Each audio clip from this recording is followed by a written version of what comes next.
తలలు వంచి ప్రార్థన చేసుకుందాం. పరిశుద్ధుడైన తండ్రి, జీవాధిపతివైన యేసయ్యా, నీకు వందనాలు, స్తుతి స్తోత్రం చెల్లించున్నాం. యేసయ్యా, నీకు వందనాలు తండ్రి. మరి యొక్క శ్రమల దినాల్లో మేము మరి ఒకసారి నీ పాదం ఎదుకు వచ్చటకు 5వ ఆదివారం కొరక నీకు వందనాలు, స్తోత్రం చెల్లిస్తున్నాం. ఈ శ్రమల ఆదివారంన నీవు మాకు ఇచ్చిన గొప్ప అంశమును బట్టి నీకు వందనాలు చెల్లిస్తున్నాం. నీ కృపను గురించి ధ్యానించడానికి ఈ శ్రమల దినాల్లో నీ శ్రమలను తలపోసుకొనుచు నీ కృపను జ్ఞాపకం చేసుకొని ముందుకు వెళ్ళటం కృప చూపిస్తున్నందుకు నీ స్తోత్రములు. శాశ్వతమైన నీ ప్రేమకు, నీ కృపకు, నీ దీవెనలకు నీ వందనాలు చెల్లిస్తున్నాం. ఎంతోమంది బిడ్డలు ఈ వాక్యం కొరకు ఎదురు చూస్తుండగా నీ కృపలో మమ్మల్ని అందరినీ కూడా జ్ఞాపకం చేసుకొని ప్రతి దైవజనుడిని బలపరిచి స్థిరపరచండి. ప్రతి విశ్వాసి తన విశ్వాసాన్ని కడవరకు కాపాడుకుంటూ సహాయం చేయండి. ఈ నిరీక్షణ, ఈ విశ్వాసము ఎన్నడూ మమ్మల్ని సిగ్గుపరచకుండా నీ కృప చూపించండి. దేవా, మేము ఏ స్థితిలో ఉన్నాను ప్రభువా, సంతృప్తి కలిగి ఉన్న నేర్చుకుంటకు కృప దయచేసి మనుషుల వైపు కాక, పరిస్థితుల వైపు కాక నీ కృప చేతనే మేము ముందుకు కొనసాగటం కృప చూపించమని యేసుక్రీస్తు శక్తిగల నామమును బట్టి వేడుకొంచున్నాం తండ్రి. ఆమెన్. ప్రియమైనటువంటి దేవుని బిడ్డలారా, ప్రభువైన యేసుక్రీస్తు నామములో మీకు శుభం తెలియజేస్తున్నాను. మరి ఈ వారం మరి లెంట్లో ఉన్నటువంటి 5వ ఆదివారం, అనగా శ్రమల ఆదివారం. ఇంగ్లీష్లో చెప్పాలంటే ప్యాషన్ సండే అని చెప్పేసి అన్నారు. ఇక్కడ మీకు 2 మాటలు మీకు చెప్తాను. ఏంటంటే ఒక మాట ఏమో ప్యాషన్ అని ఉంటుంది, ఇంకొక మాట కంపాషన్ అని ఉంటుంది. మనం ఎప్పుడు కూడా విన్నాం కదా. ప్యాషన్ అనే మాటకి అర్థం ఏంటంటే ఎదుటి వారి కొరకు శ్రమపడుట, అంటే ఎదుటి వారి కొరకు శ్రమ పడేదాన్ని ప్యాషన్ అన్నారు. అందుకే ప్యాషన్ ఆఫ్ క్రైస్ట్ అనేటువంటి సినిమా తీశారు కదా. దాంట్లో యేసయ్య మన కొరకు ఎన్ని శ్రమలు పొందాడో అది ప్యాషన్ ఆఫ్ క్రైస్ట్ అనేటువంటి సినిమా తీశారు. ఓకేనా. కంపాషన్ అంటే అర్థం ఏంటంటే వారి శ్రమలలోకి వెళ్ళి వాళ్ళతో కూడా శ్రమ పడడం. ఇక్కడ మీకు చాలా అర్థమయ్యేటట్టు చెప్పాలంటే Moshe compassion, Yesayya passion. Passion and compassion. Yesayya మన కొరకు మనము పొందాల్సిన శ్రమలు ఆయన పొందాడు. మన కొరకు ఆయన ప్యాషన్ కలిగి ఉన్నాడు. ప్లస్ మన శ్రమలతో అనుభవం కలిగిన వాడు కనుక కంపాషన్ కూడా ఉంది. యేసయ్యలో ప్యాషన్ ఉంది, కంపాషన్ ఉంది. ఇక్కడ మనం చూసినట్టయితే ప్యాషన్ సండే అని ఉంది, అంటే శ్రమల ఆదివారము. అంశం ఏముందంటే సిలువ కృప యొక్క ప్రత్యక్షత అని ఉంది. క్రాస్ తర్వాత మేనిఫెస్టేషన్ ఆఫ్ గ్రేస్ అని ఉంది. కృప యొక్క ప్రత్యక్షత గురించి అనగా మనము సిలువను గురించి ధ్యానించుకుందాం. సిలువలో యేసు ప్రభు యొక్క కృప ఏంటో కూడా మీకు జ్ఞాపకం చేస్తాను. మీకు స్పష్టంగా అర్థమయ్యేటట్టుగా దేవుని కృప చేత మరి పంచుకుంటాను మీకు వాక్యం. మీరు కూడా చాలా జాగ్రత్తగా అర్థం చేసుకోవడానికి ప్రయత్నం చేయండి. ఈ ఆదివారం కొరకు మనకి ఇచ్చేటువంటి బైబిల్ పాఠాలు, మొదటి బైబిల్ పాఠము మీకా గ్రంథము 7వ అధ్యాయము 15వ వచనం నుంచి 20వ వచనం వరకు. మీకా గ్రంథము 7వ అధ్యాయం 15 నుంచి 20. కీర్తన గ్రంథము 31వ కీర్తన, కీర్తనలు 31. పత్రిక పాఠము మొదటి పేతురు 2వ అధ్యాయము 17వ వచనం నుంచి 24వ వచనం వరకు. 1 Peter 2nd chapter versus 17 to 24. Mark సువార్త 46వ వచనం నుంచి 10వ అధ్యాయము 46వ వచనం నుంచి 52 వరకు. Mark 10th chapter versus 46 to 52. ఈ వాక్యాన్ని ఆధారం చేసుకొని మనం ఏం చేస్తుంటే శ్రమల ఆదివారము, సిలువ కృపా ప్రత్యక్షత, మేనిఫెస్టేషన్ ఆఫ్ గ్రేస్, ఈ అంశాన్ని ధ్యానించుకోవడానికి కాను మొదటగా నేను మీకు ఏం చెప్తా అంటే సిలువను గురించి కొన్ని విషయాలు చెప్తాను. సిలువను గురించి బైబిల్ గ్రంథంలో ఏం రాయబడిందంటే మ్రాను మీద వేలాడదీయబట్టానుంది. ఈ సిలువను గురించినటువంటి మ్రాను మీద వేలాడదీయబట్ట అనేది ఎప్పుడుందంటే మరి యోసేపు కాలంలో, పాత నిబంధనలో యోసేపు కాలంలో ఆదికాండము 40 అధ్యాయం 19 అక్కడ ఒక సంఘటన కలుగుద్ది. ఏంటంటే మరి యోసేపు చెరసాల్లో, ఐగుప్తు చెరసాల్లో ఉన్నప్పుడు ఇద్దరు వ్యక్తులకి కల వస్తుంది కదా. ఒకడేమో పానదాయకుడు, రెండో వాడేమో భక్షకారుడు, అంటే రొట్టెలు తయారు చేసేవాడు. వీళ్ళిద్దరికీ కల వచ్చింది కదా. ఈ కళ యొక్క భావాన్ని యోసేపు చెప్తాడు. ఏం చెప్తా అంటే, ఈ భక్షకారుడికి ఏం చెప్తా అంటే, 3 దినములలో ఫరో నిన్ను పిలిపిస్తాడు, మ్రాను మీద నిన్ను వేలాడదీస్తాడు. అందుకే చెప్పాను 40 అధ్యాయం 19. అప్పుడు ఆకాశ పక్షులు వచ్చి నిన్ను పీక్కు తింటాయని చెప్పాడు. పానదాయకుడికి ఏం చెప్పా అంటే, 3 రోజుల్లో తిరిగి నీ ఉద్యోగం నీకు రాజు ఇస్తాడు. మళ్ళీ నువ్వు రాజుకి ద్రాక్షారసం గిన్నె అందించేవానిగా నీ జాబ్లోకి నువ్వు వెళ్ళిపోతావు, అప్పుడు నన్ను జ్ఞాపకం చేసుకో అని చెప్తాడు. వాడు మర్చిపోతాడు. ఇది మన టాపిక్ కాదు. అక్కడ మన టాపిక్ ఏంటంటే, ఆ భక్షకారుడు, రొట్టెలు తయారు చేసేవాడు 3 దినముల తర్వాత మ్రాను మీద వ్రేలాడదీయబడ్డాడు. అంటే పనిష్మెంట్ వచ్చింది. ఇక్కడ మనం జాగ్రత్త చూసినట్టయితే రాబోయే రోజుల్లో 2 మనకు ఉంటాయి. మొదటిది ఏంటంటే, అయితే జడ్జిమెంట్ ఉంటుంది, లేకపోతే రిపెంటెన్స్ ఉంటుంది. ఇది మా ఏ కాలంలో అంటే రిపెంటెన్స్లో ఉన్నాం, పశ్చాత్తాపడే కాలంలో ఉన్నాం. ఈ పశ్చాత్తాపడే కాలం అయిపోయిందనుకో, నెక్స్ట్ వచ్చేటువంటి కాలము జడ్జిమెంట్. ఆ జడ్జిమెంట్లో ఏముంటుంది అంటే పనిష్మెంట్ ఉంటుంది అంతే. ఈ యొక్క భక్షకారుడికి శిక్ష విధించాడు కదా, పానదాయకుడికి విడుదలనిచ్చేశాడు. 2 కూడా ఫరో జన్మదినం రోజు జరిగింది.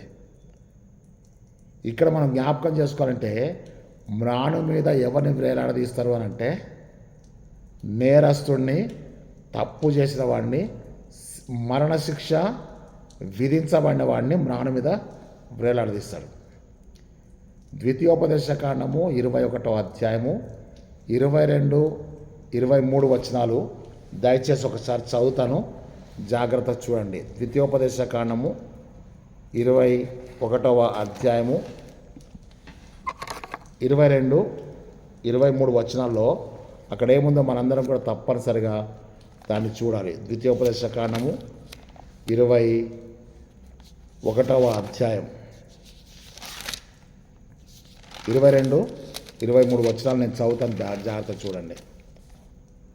మరణశిక్షకు తగిన పాపము ఒకడు చేయగా అతని చంపి మ్రాను మీద వ్రేలాడ తీసినలా అతని శవము రాత్రివేళ ఆ మ్రాను మీద నిలవకూడదు.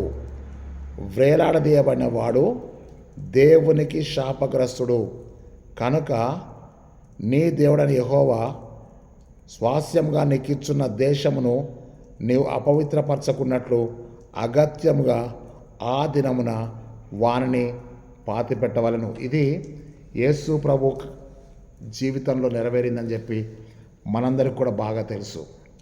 ఇక్కడ మనం చూసినట్టయితే మరణశిక్షకు తగిన పాపం ఒకడు చేయగా అతని చంపి మ్రాను మీద వేలాడదీస్తున్నారు.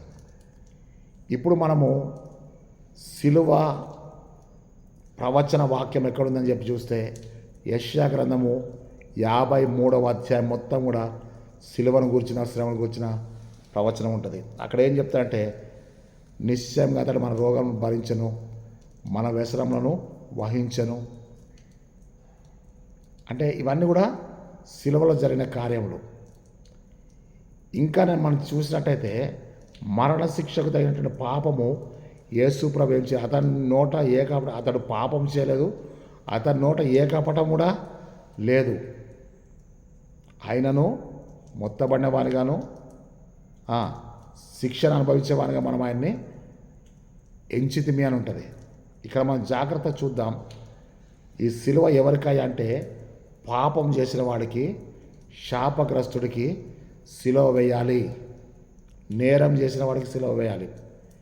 కానీ యేసు ప్రభు ఏ నేరం చేయలేదని పిలాతు ఒప్పుకున్నప్పటికీ ఆయనకు సిలువ తప్పలేదు. కారణం ఏంటంటే తన ప్రాణం పెట్టడానికి మన కొరకు వచ్చాడు యేసయ్య. ఆయన మన కొరకు విమోచన క్రయధనంగా తన ప్రాణం పెట్టడానికే వచ్చాడు యేసయ్య. కనుక తన ప్రాణాన్ని మన కొరకు పెట్టాడు. ఇప్పుడు మనం చాలా జాగ్రత్తగా ఆలోచన చేద్దాం. సిలువ దేనికి గుర్తు అంటే శ్రమలకు గుర్తు, మరణానికి గుర్తు, శాపానికి గుర్తు, నేరానికి గుర్తు. ఇది one side of the cross. సిలువకు ఒక భాగాన్ని నేను మీకు చెప్తున్నాను. మరి యేసు ప్రభు సిలువలో వేలాడదీయబడ్డప్పుడు ఆ సిలువ యొక్క విలువ ఎట్లా మారిపోయిందో మీకు చెప్తాను. మన అంశం ఏంటంటే శ్రమల ఆదివారము. అంశం ఏంటి? సిలువ డాష్ పెట్టి కృపా ప్రత్యక్షత, మేనిఫెస్టేషన్ ఆఫ్ గ్రేస్ అని చెప్పి. కృప ఎట్లా ప్రత్యక్షమైంది సిలువలో అన్నది మన యొక్క అంశం. ఇప్పుడు సిలువ దేని కొరకు అనేది నేను మీకు చెప్పాను. పాపము కొరకు, శాపము కొరకు, నేరం కొరకు, మరణం కొరకు ఈ యొక్క సిలువ సాదృశ్యంగా ఉంది. అందుకే గొల్గోతా కొండ మీద సిలువ వేయబడడానికి నేరస్తులు తీసుకెళ్లేటప్పుడు ఆ నేరస్తులు ఎంతో భయంకరంగా అందరినీ దూషిస్తుంటారు. ఎందుకు మీ కొరకు ఇంత కొంచెం వివరణ చెప్తానంటే, త్వరలో మనం గుడ్ ఫ్రైడేకి వెళ్తున్నాం కనుక ఆ గుడ్ ఫ్రైడే వాక్యం కూడా మీకు ఇందులో ఉపయోగపడాలని చెప్పి నేను చెప్తున్నాను. అప్పటి వరకు కూడా గొల్గోతా కొండ శాపగ్రస్తమైన కొండగా ఉంది. ఎందుకు శాపగ్రస్తం అంటే అక్కడికి వెళ్ళినటువంటి నేరస్తులు మ్రాణ మీద వేలాడదీయబడ్డప్పుడు ఆకాశ పక్షులు వచ్చి వాళ్ళని పీకు తింటున్నప్పుడు వాళ్ళకు కలిగే బాధ, డీహైడ్రేషన్, దాహానికి ఈ రక్తం అంతా కారిపోయి ఆ మరణ బాధలో వాళ్ళు ఏం చేశారంటే అందరినీ కూడా దూషించేవాళ్ళు, శపించేవాళ్ళు. అయితే గొల్గోతా కొండకి ఇంకో పేరు ఏంటంటే శాపగ్రస్తమైన కొండ. ఎవరికైనా సరే శిక్ష పడుతుంది అని అంటే గొల్గోతా కొండకి వెళ్తానంటే వాడు శాపగ్రస్తుడిగా ఉన్నాడు. అయితే అక్కడ మనం జాగ్రత్త చూసినట్టయితే ఈ శాపగ్రస్తమైనటువంటి కొండ యేసు ప్రభు ఎప్పుడైతే సిలువలో వేలాడుతున్నాడో ఆ సిలువ యొక్క విలువ మార్చబడ్డది. ప్రియులారా, సిలువ యొక్క విలువ మార్చబడ్డది. ఎవరిని బట్టి అంటే యేసయ్యని బట్టి సిలువ యొక్క విలువ మార్చబడ్డది. ఆ గొల్గోతా కొండ యొక్క విలువ మార్చబడ్డది.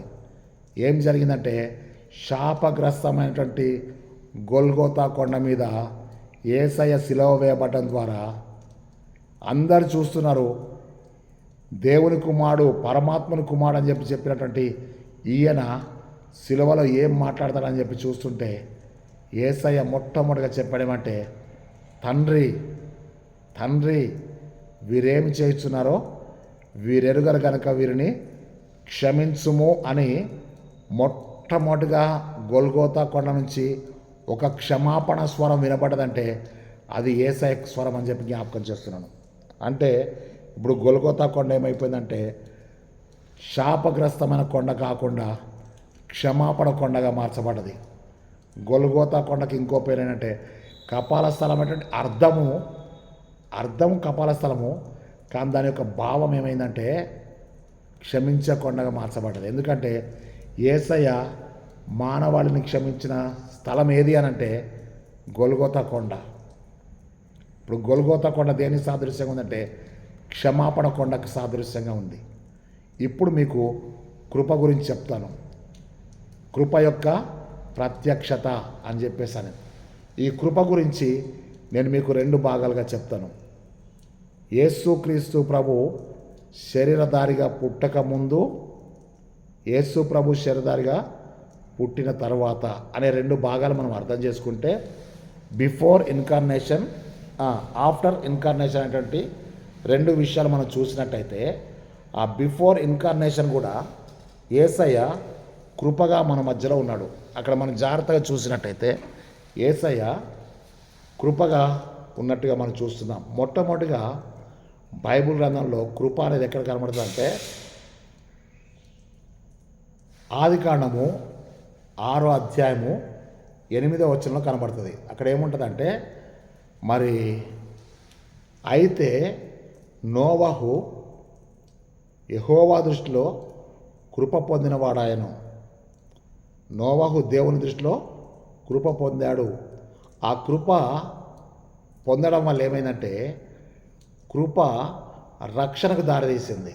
ఆ నోవహు కుటుంబం అంతా కూడా రక్షించబడ్డది. ఎందుకు రక్షించబడ్డదంటే, నోవహు యెహోవా దృష్టిలో కృపను పొందాడు.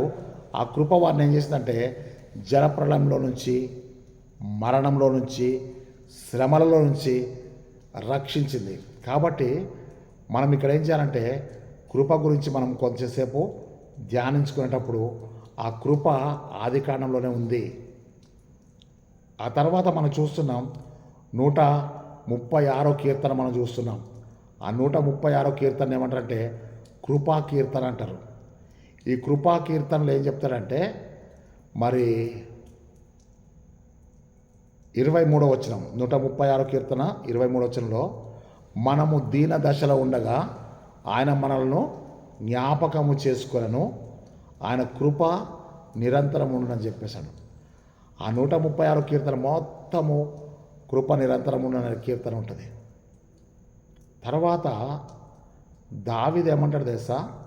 దేవా, నీ కృప చొప్పున నన్ను కరుణించుము, నీ వాత్సల్య బాహుళ్యం చొప్పున నా అతిక్రమములను తుడిచివేయము. దేవా, నీ కృప చొప్పున. ఆ కృప ఏం చేస్తుందంటే దావీదు యొక్క పాపమును కడిగివేస్తుంది. ఇక్కడ మనం జాగ్రత్త ఒక స్టెప్ మనం చూద్దాం. నోవహుని కృప జలప్రళయం నుంచి, మరణం నుంచి రక్షించింది. దావీదు చెప్తున్నాడు, దేవా, నీ కృప చొప్పున నన్ను కరుణించు, నీ వాత్సల్య బాహుళ్యం చొప్పున నా అతిక్రమం తుడిచేమని 51వ కీర్తన 1వ వచనం మనం చూస్తున్నాం. కృప ఏం చేస్తుందంటే కరుణిస్తుంది. కరుణించే కృప, తర్వాత రక్షించే కృప. ఎక్కడ చెప్తున్నాను మీకు? పాత నిబంధనలు చెప్తున్నాను. ఆ తర్వాత మనం చూస్తే యెషయా గ్రంథము 54వ అధ్యాయము 10వ వచనంలో మనం చూస్తే మనందరికీ బాగా కంటత ఇది వాక్యం. పర్వతాలు తొలగినను, మెట్టలు తత్తరిల్లను, నా కృప నిన్ను విడిచిపోదు, సమాధాన సంబంధమైన నిబంధన తొలగిపోదని యెషయా 54:10 చెప్తున్నాడు. ఇర్మియా గ్రంథము 31వ అధ్యాయము 3వ వచనం మనం చూస్తే, ఒకసారి మీరు చూడండి. 31వ అధ్యాయము, ఇర్మియా గ్రంథము 31వ అధ్యాయము ఒకసారి మనం చూద్దాం. ఇర్మియా 31:3 వచనం. చాలా కాలం క్రిందట యెహోవాకు నాకు ప్రత్యక్షమై ఇట్లా, నేను శాశ్వతమైన ప్రేమతో నేను నిన్ను ప్రేమించున్నాను కనుక విడువక నీ ఎడల కృప చూపుచున్నాను. ఇప్పుడు నేను మీకు చెప్పబోయేటువంటి విషయం అంటే, ఈ వాక్యాలని చదువుతున్నప్పుడు మరి యేసుక్రీస్తు ప్రభు ఇంకా శరీరధారిగా పుట్టలేదు, కానీ ఆయన తండ్రితో కూడా ఉన్నాడు అని చెప్పి నేను మీకు జ్ఞాపకం చేస్తున్నాను. అంటే దాని అర్థం ఏంటిదయ్యా అంటే, మనము పుట్టక మునిపే యేసు ప్రభు ఉన్నాడు. అవునా? ఇంకా నేను మీకు చెప్పాలంటే, జగత్తు పునాది వేయబడక మునిపే యేసు ప్రభు ఉన్నాడు. అందుకే అంటే సమస్తము ఆయన మూలముగా కలిగి ఉన్నదేది ఆయన లేకుండా కలగలేదు అని చెప్తున్నాడు. అంటే అర్థం ఏంటంటే, కృపగా ఉన్నాడు. అబ్రహాం కాలంలో 15వ అధ్యాయం 1వ వచనంలో అబ్రహామునకు వాక్యము ప్రత్యక్షమై, యెహోవా వాక్కు అని ఉండదు, యెహోవా వాక్యము ప్రత్యక్షమై ఇలాగ సెలవిచ్చారంటే, అబ్రహాము పుట్టక మునిపే ప్రభు ఉన్నాడని చెప్తాడు. అంటే వాక్యంగా ఉన్నాడు, కృపగా ఉన్నాడు, ప్రభువు దూతగా ఉన్నాడు. జగత్తు పునాది వేయబడక మునిపే యేసయ్య ఉన్నాడు. అక్కడ మనం జాగ్రత్త చూడాల్సిన విషయం అంటే, యేసు ప్రభు కృపగా పాత నిబంధనలో ఉన్నాడు, కృపగా క్రొత్త నిబంధనలో కూడా ఉన్నాడు. ఇప్పుడు మనం ఏం చేద్దామంటే క్రొత్త నిబంధనలు ఏంటంటే యేసు ప్రభు గురించి మనం జ్ఞాపకం చేసుకుందాం. మొట్టమొదటిగా మరి దానికంటే ముందుగా నేను మీకు ఇక్కడ ఒక రెఫరెన్స్ చెప్పాలనుకున్నాను. అదేంటంటే కీర్తనలు 147 కీర్తన 11 వచనం చూడండి. కీర్తనలు 147:11. తన యందు భయభక్తులు గల వారి ఎడలను తన కృప కొరకు కనిపెట్టుకుని వారి యందును యెహోవా ఆనందించువాడై ఉన్నాడు. ఎవరు యందు ఆనందిస్తంటే కృపకు వేడు వారిలో ఆనందించువాడు ఆయనే. ఇక్కడ మనం చూస్తే పాత నిబంధనలో కృప గురించి ఉన్నది. పాత నిబంధనలో కృప ఏమైతే జరిగించిందో క్రొత్త నిబంధనలో కూడా యేసు ప్రభు శరీరధారిగా జన్మించినప్పుడు అవే జరిగినాయి. ఇప్పుడు మనం ఏం చేద్దామంటే మొట్టమొదటిగా లూకా సువార్త 1వ అధ్యాయము 26వ వచనంలో మనం చూస్తే ఒకసారి మీరు చూడండి. లూకా సువార్త 1వ అధ్యాయము 26వ వచనం చూడండి దయచేసి. లూకా 1:26. 6వ నెలలో గాబ్రియల్ అనే దూత గలిలయ నజరేతు అనే ఊరిలోనికి దావీదు వంశస్థుడైన యోసేపునకు పురుషునికి ప్రదానం చేయబడిన కన్యక యుద్ధకు దేవుని చేత పంపబడెను. ఆ కన్యక పేరు మరియా. ఆ దూత లోపలికి వచ్చి అక్కడ ఏం చెప్తాంటే దయాప్రాప్తురాల నీకు శుభము, ప్రభువు నీకు తోడైనాడని చెప్పాను. ఇదేంటి అన్నప్పుడు 30 వచనం మనం చూస్తే దూత భయపడకు మరియా, భయపడకుము, దేవుని వలన నీవు కృప పొందితివి. దేవుని వలన నీవు దయ పొందితివి, దేవుని వలన నువ్వు కృప పొందావు. అక్కడే పూర్తయిపోయింది. దేవుని వలన నీవు కృప పొందితివి. ఇప్పుడు మనము యోహాను సువార్త 1వ అధ్యాయము 14 వచనం మనం చూసినట్టయితే యోహాను 1:14లో మనకు కంటత కదా. ఆ వాక్యము శరీరధారి అయి కృప, ఫస్ట్ ఏంటంటే కృప సత్య సంపూర్ణుడుగా మన మధ్య నివసించను. ఆయన కృపా సత్య సంపూర్ణుడుగా మన మధ్య నివసించను అనగా ఇప్పుడు దేవుని కృప ఏమైందంటే శరీరాన్ని ధరించుకొని దాసుని స్వరూపము ధరించి కదా. ఫిలిప్పీ 2:5-7 వచనాలు చూస్తున్నాం కదా.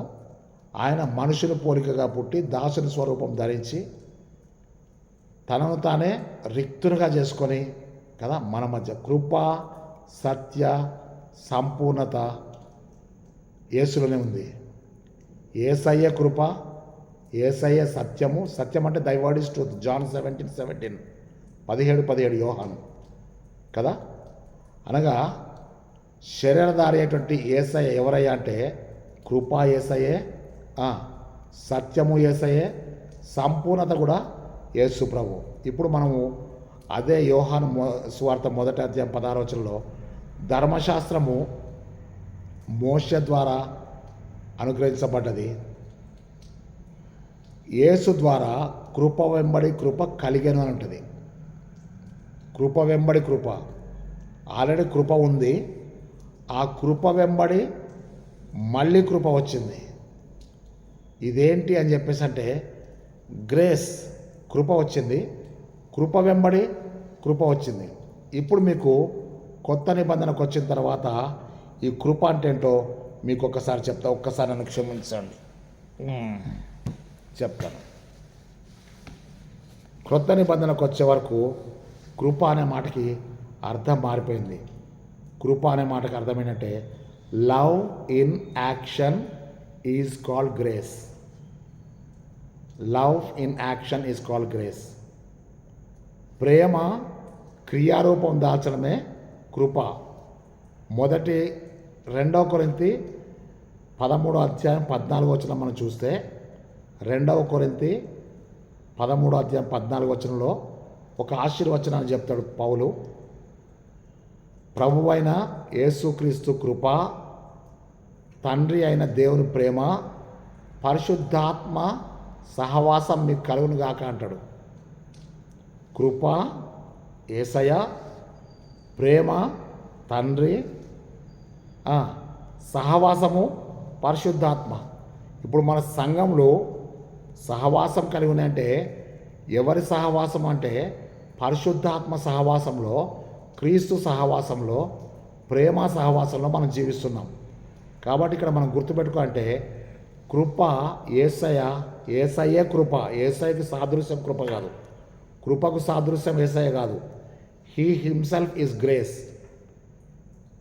ఇప్పుడు మేనిఫెస్టేషన్ ఆఫ్ గ్రేస్ అన్నాం కాబట్టి కృప యొక్క ప్రత్యక్షత ఎవరిలో జరిగింది అంటే యేసయ్యలోనే కృప యొక్క ప్రత్యక్షత జరిగింది. కృప యేసు ప్రభు అయినప్పుడు, దేవుని ప్రేమ యొక్క ప్రత్యక్షత యేసుక్రీస్తు అయినప్పుడు కదా. దేవుడు లోకం ఎంతో ప్రేమించను కాగానే తన అద్వితీయ కుమారునిగా పుట్టిన వాని విశ్వాసం ఉంచు ప్రతి వాడు నశింపక నిత్య జీవం పొందినట్లు ఆయనను అనుగ్రహించను కదా. అంటే ఆయన అనుగ్రహించడంలోనే మనకుంది. రోమపత్రిక 8వ అధ్యాయం 32వ వచనంలో ఆయన మన కుమారుని మనకు అనుగ్రహించాడు కనుక, అంత ప్రేమించిన కుమారుని మనకు అనుగ్రహించిన దేవుడు మనల్ని వెనక తీస్తాడని ఉంటుంది రోమా 8:32లో. అంటే యేసుక్రీస్తే కృప అయినప్పుడు కృప ద్వారానే మన అన్ని ప్రత్యక్షతలు జరుగుతున్నాయి. ఇప్పుడు మన ప్రత్యక్షత మేనిఫెస్టేషన్ ఆఫ్ గ్రేస్ అంటే కృపా ప్రత్యక్షత అంటే అది యేసే కృప అయినప్పుడు, యేసుక్రీస్తే కృప అయినప్పుడు, if you are encounter with Christ, యేసుక్రీస్తు నువ్వు ఎదురుపడి సంభాషించగలిగితే, యేసుక్రీస్తుని కలవడం అంటూ నీకు తటస్థపడితే నీ జీవితంలో కృపాకార్యం జరిగినట్టే. ఇదే మనము మరి సువార్త పాటలో చూస్తున్నాం, ఇదే మనము మీకా గ్రంథంలో చూస్తున్నాం, ఇదే మనము 31వ కీర్తనలో చూస్తున్నాం, ఇదే మనం పత్రికా పాఠంలో మరి పేతురు రాసిన మొదటి పత్రికలో చూస్తున్నాం. ఇప్పుడు మనం జాగ్రత్త చూస్తే అసలు ఈ కృప ఎవరికయ్యా అంటే అర్హత లేని వారిని అర్హులుగా చేసింది కృప. Love in action is called grace. అంటే ప్రేమ క్రియారూపం దాల్చడం కృప అయితే, అర్హత లేని వారిని అర్హులుగా చేసేది కృప. అర్హత లేదు కానీ దేవుడు ఏం చేశాడంటే యేసుక్రీస్తు ద్వారా కృప వెంబడి కృపను మనకు అనుగ్రహించి అర్హులుగా చేశాడు. పాపము చేత మరణించాల్సిన మనము, శాపగ్రస్తులమైన మనల్ని పాపములో నుంచి విడిపించుటకు మన పాపములను, లోక పాపములు మోసుకొని పో దేవుని గొర్రెపిల్లగా మన పాపమును శాపమును సిలువలో భరించినవాడు యేసయ్య. ఇప్పుడు మీకు కొంతనా అర్థమైందని నేను దేవుని స్తుతి చెల్లిస్తున్నాను. ఇప్పుడు శాపగ్రస్తమైన సిలువ, పాపముతో చేయబడ్డటువంటి సిలువ, నేరస్తులు భరించాల్సిన సిలువ, యేసు ప్రభు ఎందుకు ఆ మ్రాణిని మోసాడు, ఎందుకు ఆ సిలువలో చనిపోయాడంటే జస్ట్ బికాజ్ ఆఫ్ గ్రేస్. కృపచేతనే ఆ సిలువ మరణాన్ని భరించాడు. ఇప్పుడు మనము ఒక చక్కటి ముగింపుకు వద్దాం. ఏంటి ఆ ముగింపు అంటే కొరింథీయులకు రాసిన మొదటి పత్రిక 1వ అధ్యాయము 18వ వచనం మనం చూస్తే, 1 Corinthians 1st chapter verses 18లో చూస్తే ఏం చెప్తున్నాడు అక్కడ అంటే, సిలువను గూర్చిన వార్త నశించుచున్న వారికి వెర్రితనంగాను, రక్షింపబడుచున్న మనకి దేవుని శక్తి అని చెప్తున్నాడు. సిలువను గూర్చిన వార్త మనకు దేవుని యొక్క శక్తి. ఇప్పుడు సిలువ దేవుని శక్తిగా మార్చబడ్డది. అదొక మ్రాణు కాదు, ఇప్పుడు మ్రాణు కాదు, అది కృప. అక్కడి నుంచే బయలుదేరింది.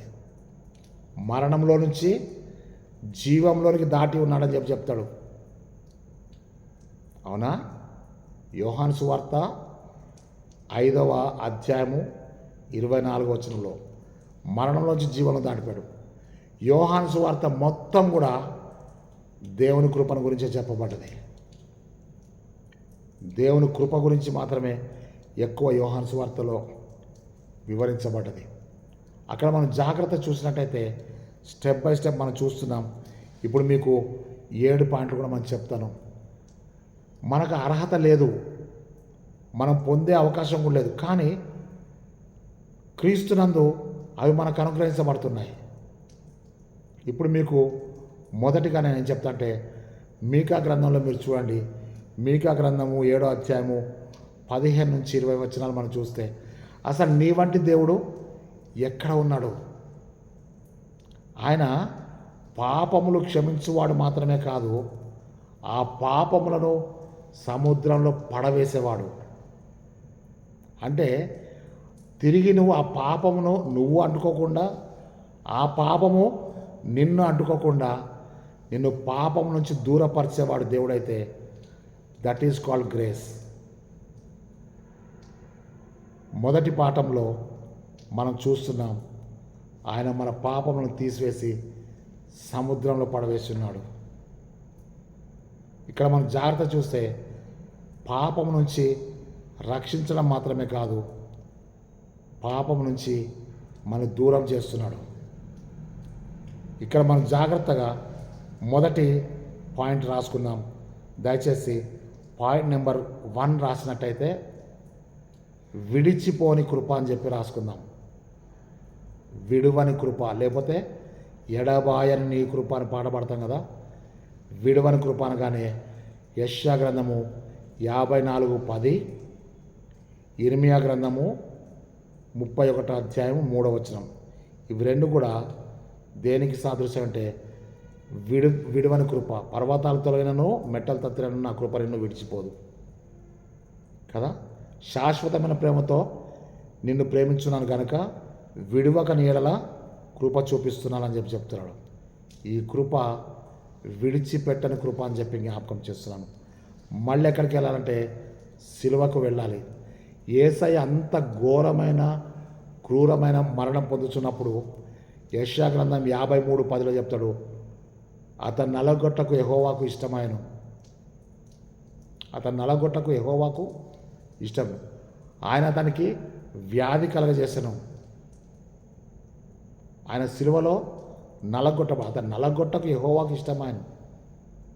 ఆయన కృపగా వచ్చాడు, కృప సిలువలో నలగొట్టబడుతుందని చెప్పి జ్ఞాపకం చేస్తున్నాను. పాయింట్ నెంబర్ 1లో విడిచిపెట్టని కృప అని చెప్పి రాసుకుందాం. పాయింట్ నెంబర్ 2లో రక్షించే కృప అని రాసుకుందాం. సిలువలో ఏం కార్యం జరిగిందంటే రక్షణ కార్యం జరిగింది.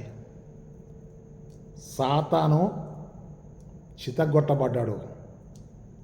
పాపము శాపము సిలువలో వేయబడ్డప్పుడు యేసుప్రభు శరీరంలో అక్కడ మనకి రక్షణ జరిగింది. మొట్టమొదటిగా సిలువలో పలికిన 7 మాటలు మనం తీసుకున్నట్టయితే ఆ 7 మాటలు మీకు ఒక మాటగా చెప్తాను మీకు. అవన్నీ కూడా మీరు దయచేసి రాసుకోండి. ఇవి 7 మాటలు కూడా సారాంశాలని చెప్పి నేను మీకు జ్ఞాపకం చేస్తున్నాను. రేపు మీరు గుడ్ ఫ్రైడేలో చెప్పబోయే వాక్యము, సిద్ధపడబోయే వాక్యము ఇదే. కాబట్టి మొదటి మాట యొక్క సారాంశం అంటే క్షమాపణ విజ్ఞాపన. క్షమాపణ విజ్ఞాపన ఎక్కడంటే సిలువలో. సిలువలో అనగానే ఏం చేయాలి? కృపలో. కృప ఎవరు? యేసయ్య. కృప వెంబడి కృప ఎవరిది? యేసయ్యది. యేసయ్య కృపలో ఏం చేశాడంటే మానవాళిని క్షమించాడు. క్షమించి వాళ్ళ కొరకు విజ్ఞాపన చేశాడు. కనుక మనం అక్కడ 2వ పాయింట్లో రక్షించే సిలువ కదా. ఏంటి అనంటే ఎఫ్ఎస్సి పత్రిక 2వ అధ్యాయము 5వ వచనము 8వ వచనం మనం చూస్తే, మీరు మీ అపరాధముల చేతను పాపముల చేతను చచ్చిన వారై ఉండగా ఆయన మనల్ని బ్రతికించెను. యేసుక్రీస్తు ద్వారా కృపచేతనే మీరు రక్షించబడ్డారు అని చెప్పి ఎఫ్ఎస్సి పత్రిక రాస్తున్నాడు. మళ్ళీ మీకు పాత నిబంధన చెప్తున్నాను. ఆ కృప పొందాడు కనుకనే నోవహు కుటుంబము రక్షించబడ్డది. ఫస్ట్ది విడిచిపెట్టని కృప, ఎడబాయని కృప. పర్వతాలు తొలగిపోతాయి, మెట్టలు తత్తలు వెళ్తాయి, కానీ నా కృప నిన్ను విడిచిపోదు. శాశ్వతమైన ప్రేమ ఉంది కనుక విడవక నీ కృప చూపిస్తున్నాను. విడిచిపెట్టని కృప పాయింట్ నెంబర్ 1 అయితే, రక్షించే కృప పాయింట్ నెంబర్ 2 సిలువలో. ఎడబాయని కృప కాబట్టే మళ్ళీ యేసయ్య క్షమించాడు. రెండో మాట సిలువలో మనం చూస్తున్నాం, రక్షణ కదమ్మా. రక్షణ అక్కడ ఏంటంటే, నేడు నీవు నాతో కూడా పరదేశంలో ఉందంటే అక్కడ ఏం జరిగింది? రక్షణ. ఈ రక్షణ ఎందుకు జరిగిందంటే, పాపిని క్షమించడం ఎవరికి సాధ్యం అంటే యేసయ్యకే సాధ్యం. కాబట్టి అక్కడ ఏం జరిగిందంటే, ఒక పాపి రక్షించబడ్డాడు. Sinner become Saint. ఒక దైవజనుడు చెప్పిన మాట మీకు చెప్తున్నా, సిన్నర్ బికమ్ సెయింట్. పాపి పరిశుద్ధునిగా తీర్చబడ్డాడు. ఎట్లా తీర్చబడ్డా? అర్హత లేని వారికి అర్హత కల్పించేదే కృప. అయితే అక్కడ సిలువలో ఒక ఘోరమైన పాపిని మరి అందరూ రోమ ప్రభుత్వం సిలువ వేసినప్పుడు ఆ వ్యక్తిని చెప్తాడు, నేడు నీవు నాతో కూడా పరదేశంలో ఉందంటే పాపిని రక్షించాడు. By grace A sinner become Saint. ఒక పాపి పరిశుద్ధుడిగా మార్చబడ్డాడు కృపచేతనే. నెంబర్ 3 మనం చూసినట్టయితే అక్కడ క్షమించే కృప, తర్వాత రక్షించే కృప, తర్వాత మాదిరి చూపించిన కృప. మాదిరి చూపించిన కృప. ఇప్పుడు మనము పేతురు రాసిన మొదటి పత్రికలో వచ్చి వెళ్ళిపోదాం. ఆ యొక్క 2వ అధ్యాయము 15 నుంచి 24, అనగా 21, 22లో మనం చూసినట్లయితే, క్రీస్తు కూడా కదా, క్రీస్తు సిలువలో శ్రమపడి మనము తన అడుగుజాడలందు నడుచుకున్నట్లు మనకు మాదిరి ఉంచిపోయాను. క్రీస్తు శ్రమపడి మనము తన అడుగుజాడలు నడుచుకున్నట్లు మనకు మాదిరి ఉంచాడు.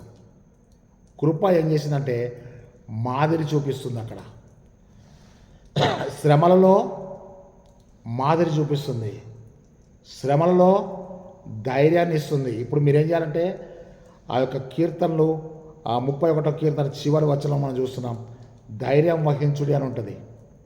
కృప మనల్ని ఏం చేస్తుందంటే శ్రమలలో ధైర్యపరుస్తుంది. కృప మనల్ని ఏం చేస్తుందంటే మాదిరి చూపిస్తుంది. క్రీస్తు శ్రమపడి మనము తన అడుగుజాడలు నడుచుకున్నట్లు మనకు మాదిరి ఉంచిపోయాను. కృప ఏం చేస్తుందంటే మాదిరి చూపించే కృప అని రాసుకుందాం. విడిచిపెట్టని కృప, రక్షించే కృప, మాదిరి చూపించిన కృప. తర్వాత మన బలహీనతల్లో బలపరిచే కృప. తిమోతికి రాసిన 2వ పత్రిక 2వ అధ్యాయము 1వ వచనంలో పౌలు చెప్తాడేమనంటే, నా కుమారుడా, క్రీస్తు యేసునందున్న కృపచేత బలవంతుడవు కమ్ము అని చెప్తాడు. ఒకసారి మీరు చూడండి, తిమోతికి రాసినటువంటి ఆ యొక్క పత్రికను నేను తీసి చూస్తాను. తిమోతి 2వ పత్రిక, ఓకేనా, మొదటి, నా కుమారుడా, క్రీస్తు యేసునందున్న కృపచేత బలవంతుడవు కమ్ము అనగా 4వ పాయింట్ మనం ఏం రాసుకోవాలంటే బలపరిచే కృప. యవనస్తులకు చాలా చాలా విటమిన్స్ మరి శిలాజిత్తులు ఇంకేయో వచ్చినాయి కదా. ఏంటంటే బూస్టింగ్ యువర్ ఎనర్జీ. నీ బలాన్ని చేయడానికి నువ్వు జిమ్కి వెళ్ళాలి, నీ బలాన్ని పెంచుకోవడానికి ఇంకేదో చేయాలి. ఓకే, అది శరీర సంబంధమైన బలాన్ని ఇస్తుంది, కానీ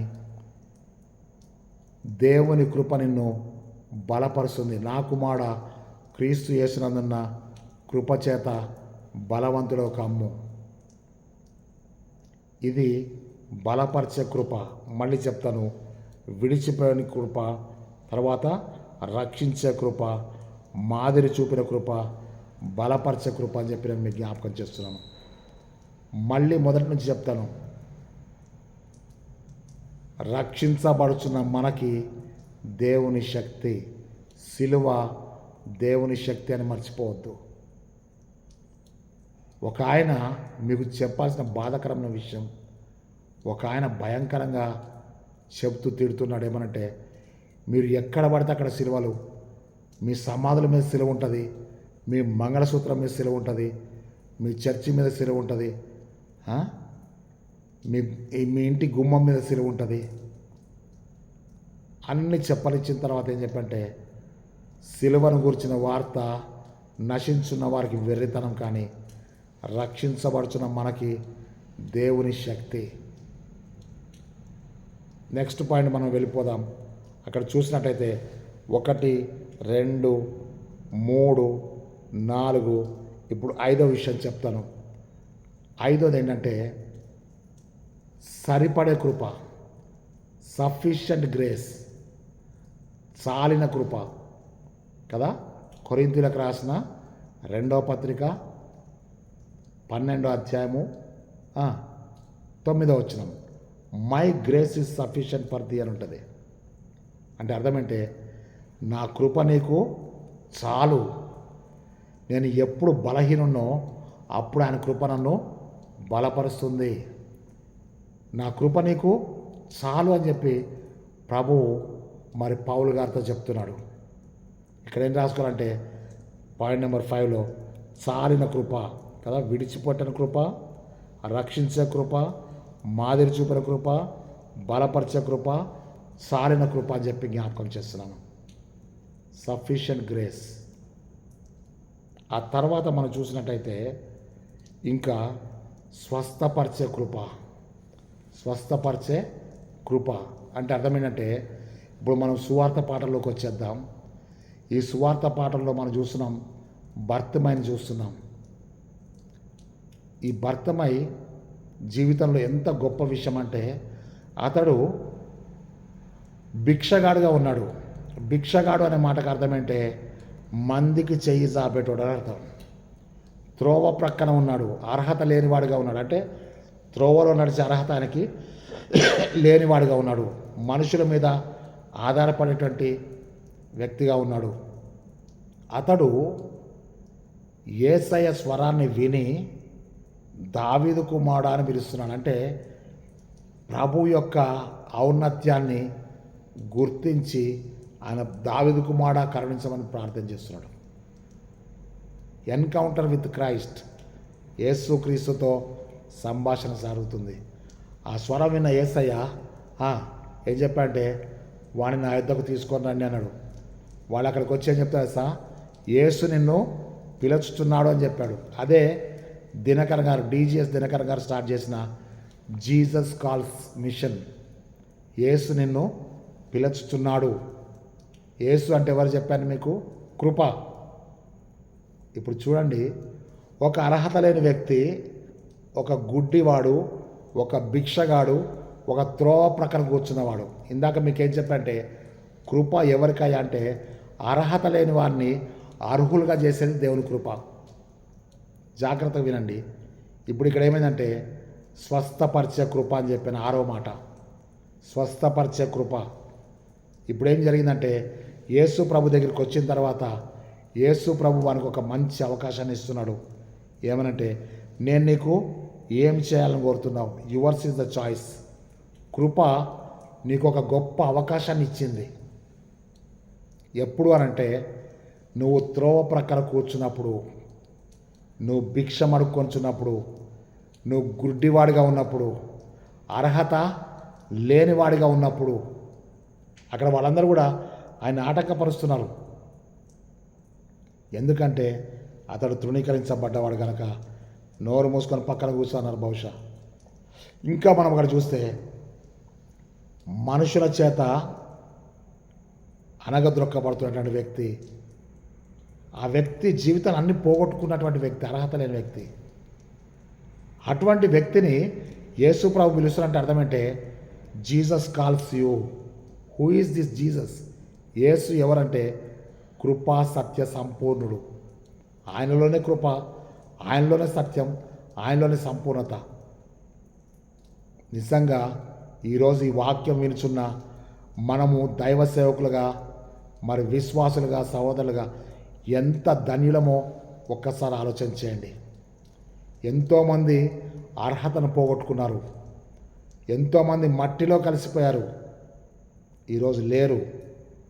కానీ ఆయన కృప మనల్ని బ్రతికిస్తుంది. అదే నేను మీకు చెప్పాను కదా, కృప చేతనే మీరు రక్షించబడ్డారు. ఎఫెసీ 2:5-8 మనము మన అపరాధముల చేతను పాపముల చేతను చచ్చిన వారమై ఉండగా క్రీస్తు ద్వారా కృపచేత మనం రక్షించబడ్డాం. ఈ భర్తమై అర్హతలన్నీ పోగొట్టుకున్నాడు. అర్హత లేనివాడు, పోగొట్టుకోవడం కాదు, అర్హత లేనివాడు ఎప్పుడైతే యేసు పిలిచాడో, ఎవరైతే ఆటంకపరిచారే వారే ఆయన యేసు దగ్గర తీసుకొచ్చారు. ఎప్పుడైతే యేసు ప్రభుతో మాట్లాడుతున్నాడు దావీదు కుమారుతోటి, అక్కడే దేవుని యొక్క కార్యం జరగడం మొదలైంది. వెంటనే ఆయన చెప్తాడు, అయ్యా నాకు దృష్టి కావాలి.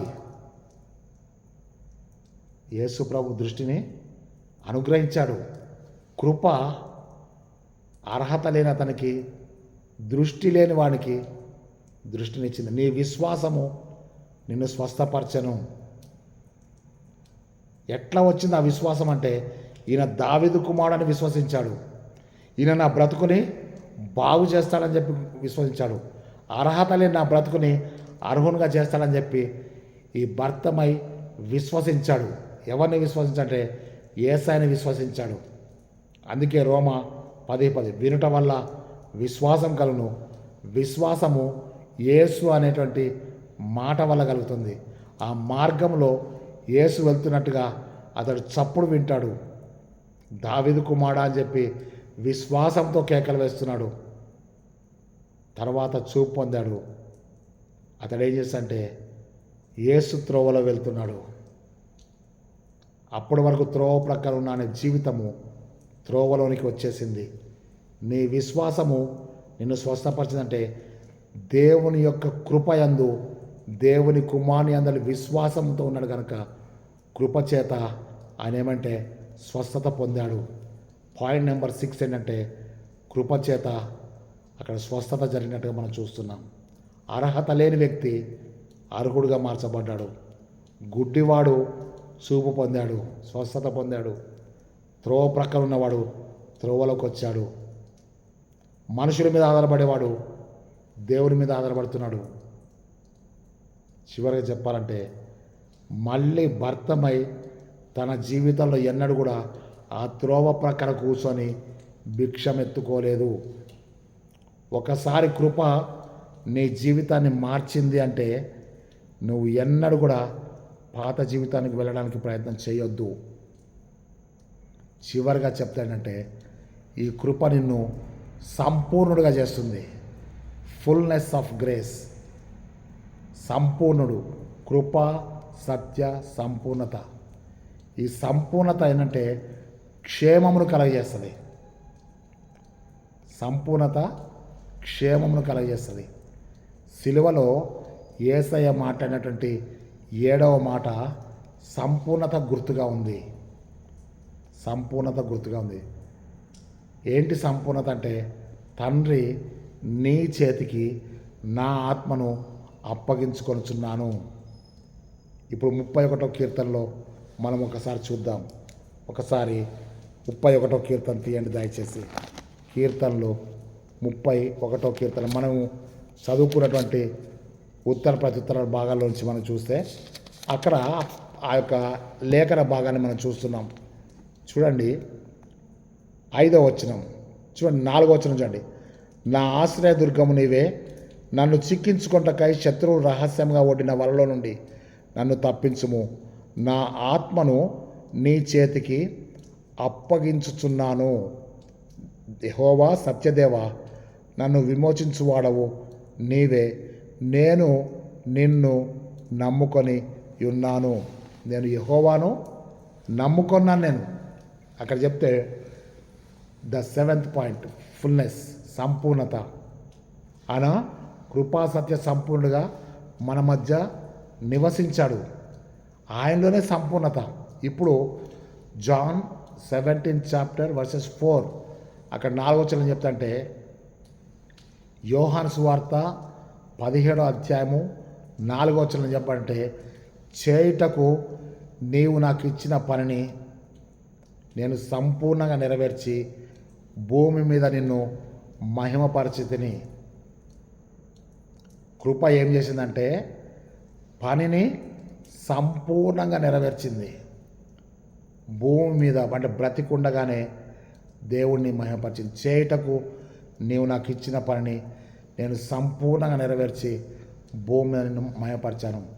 7వ మాట, తండ్రి నీ చేతికి నా ఆత్మను అప్పగించుకొనుచున్నాను. యేసు ప్రభు యోహాను సువార్తలో చెప్తాడేమనంటే, నేను తండ్రి యొద్ద నుండి వచ్చాను, తండ్రి యొద్ద నుండి లోకమునకు వచ్చాను, మళ్ళీ లోకం నుండి తండ్రి యొద్దకు నేను వెళ్ళిపోతున్నాను. యోహాను 13:1 కూడా చెప్తుంటే, ఆయన తండ్రి యొద్దకు వెళ్ళే గడియ సమీపించిందని తెలిసి తన వారిని ప్రేమించి అంతం వరకు ప్రేమించాలని ఉంటుంది. యోహాను 13:1 కూడా. ఇక్కడ మనం జాగ్రత్త చూసినట్టయితే ఈ కృప నిన్ను సంపూర్ణతలో నుంచి క్షేమంలోనికి తీసుకెళ్తుంది. తండ్రి నీ చేతికి నా ఆత్మను అప్పగించుకొనుచున్నాను అంటే అర్థమైనట్టే, నా ఆత్మ ఎవరి చేతిలోకి వెళ్ళిపోతుందంటే నా తండ్రి చేతిలోకి వెళ్ళిపోతుంది. నేను ఇప్పుడు ఎక్కడ ఉన్నా అంటే తండ్రి కుడిపార్శ్వన ఉన్నాడు. తండ్రి కుడిపార్శ్వన కూర్చొని ఉన్నాడు. స్టెఫెన్ దర్శనంలో చూస్తాడు, తండ్రి కుడిపార్శ్వన కూర్చుంటా నేను చూశాను, నిలిచి ఉంటా చూశాను. కొలస్సే 3:1 పౌలు చెప్తాడు, మీరు క్రీస్తు కూడా లేపబడిన వారైతే పైన వాడిని వెతుకుడి, అక్కడ క్రీస్తు దేవుని కుడిపార్శ్వమందు కూర్చుని ఉన్నాడని ఉంటుంది. ఇక్కడ మనం జాగ్రత్త చూస్తే కృప నిన్నేం చేయబోతుందంటే సంపూర్ణుడిగా చేస్తుంది, క్షేమంలోనికి నడిపిస్తుంది. భూలోకంలో క్షేమం మాత్రమే కాదు, పరలోక క్షేమాన్ని కూడా కృప మనకు అనుగ్రహిస్తుంది. మళ్ళీ చెప్పి ముగిస్తాను. కృపలోనే విడువని కృప, రక్షించే కృప, తర్వాత బలపరిచే కృప, సంపూర్ణమైన కృప, ఇవన్నీ మీరు వరుసగా మనం చూసినట్టయితే, తర్వాత మాదిరి చూపించిన కృప, ఆ తర్వాత స్వస్థపరిచే కృప, ఆ తర్వాత సంపూర్ణంగా చేసిన కృప. యేసు ప్రభు శిలువలో ఎప్పుడైతే తండ్రి నీ చేతికి నా ఆత్మను అప్పగించుకొనుచున్నానని చెప్పాడో అక్కడ సంపూర్ణత జరిగింది. Number 7 belongs to God. దేవుడు 7వ దినమున విశ్రాంతి తీసుకొని పరిశుద్ధపరిచాడు. ఇక్కడ మనం చాలా జాగ్రత్తగా ముగించుకుందాం. ఈ కృప నీ శ్రమలలో, నీ అర్హత పోగొట్టుకున్నప్పుడు, నీ జీవితంలో నువ్వు ఓడిపోయినప్పుడు ఎడబాయని కృప, విడిచిపెట్టని కృప నీతో ఉందని జ్ఞాపకం చేసుకో.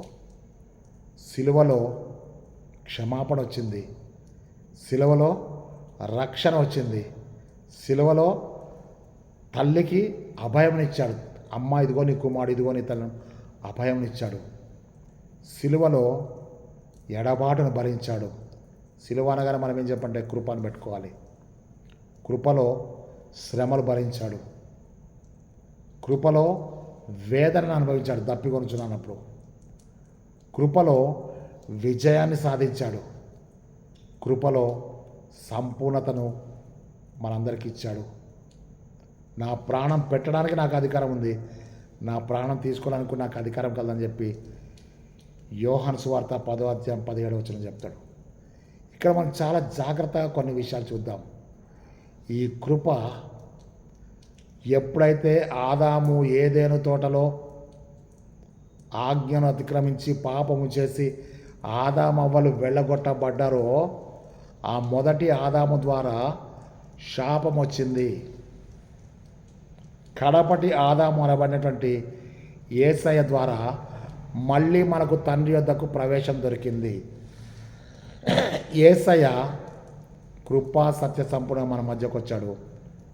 యేసయ్యే కృప అయితే ఆ కృప ఏదేను తోటలో మనం పోగొట్టుకున్నటువంటి అర్హతను యేసుక్రీస్తు ద్వారా మనము తండ్రితో సమాధానపరచబడ్డాము కనుక మనం ఇప్పుడు సమాధాన స్థితి పొందితే మనం జ్ఞాపకం చేసుకొని క్రీస్తు దేవుని శక్తియు దేవుని జ్ఞానమైనాడని కొరింథీయులకు రాసిన మొదటి పత్రిక 1వ అధ్యాయం 24వ వచనం చెప్తున్నాడు.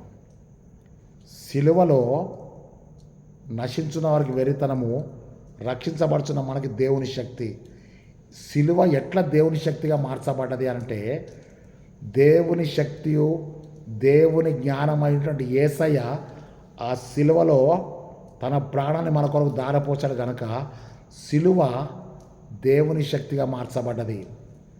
ఎప్పుడు మార్చబడ్డదంటే, దేవుని శక్తియు దేవుని జ్ఞానమైనటువంటి యేసయ్య మన కొరకు సిలువలో తన ప్రాణం పెట్టినప్పుడు, మన కొరకు తన రక్తాన్ని దారపోసినప్పుడు ఆ సిలువ దేవుని శక్తిగా మార్చబడ్డది. ఇప్పుడు ఇక్కడ సిలువలు ఎందుకు వేయబడ్డాయంటే దేవుని శక్తికి గుర్తుగా ఉన్నాయి. చర్చిలో ఎందుకు సిలువ ఉందంటే దేవుని శక్తికి సాదృశ్యంగా ఉంది. ఆ దేవుని శక్తిని మనకు జ్ఞాపకం చేస్తుంది. నశించున్న వారికి వెర్రితనంగాను, రక్షించబడుచున్న మనకి దేవుని శక్తిగా ఉంది. ఆ దేవుని శక్తే కృపాని జ్ఞాపకం చేసుకొని తలలు వంచి ప్రార్థన చేసుకుందాం. పరిశుద్ధుడమైన తండ్రి, జీవాధిపతమైన యేసయ్యా నీకు స్తోత్రం చెల్లించున్నాం. ఆది అందును అనాది అందును నిన్న నేడు నిరంతరము అల్ఫా ఓమేగా ఉన్న యేసయ్యా నీకు వందనాలు చెల్లిస్తున్నాం. మా పితరుల కృప చూపించిన దేవుడవు, మా ఎడల కృప చూపించిన దేవుడవు,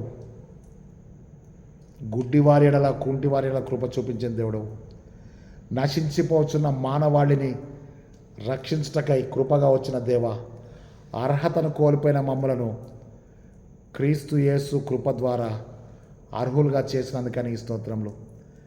నీ కృప విడిచిపెట్టని కృపగా ఉన్నందుకు నీ స్తోత్రములు. నీ కృప చేత మమ్మల్ని రక్షించినందుకు నీ స్తోత్రం చెల్లిస్తున్నాం. నీ కృప చేత మమ్మలను బలపరిచినందుకని ఈ స్తోత్రం చెల్లిస్తున్నాం. నీ కృప చేత మాకు మాదిరి చూపించినందుకని స్తోత్రం చెల్లిస్తున్నాం.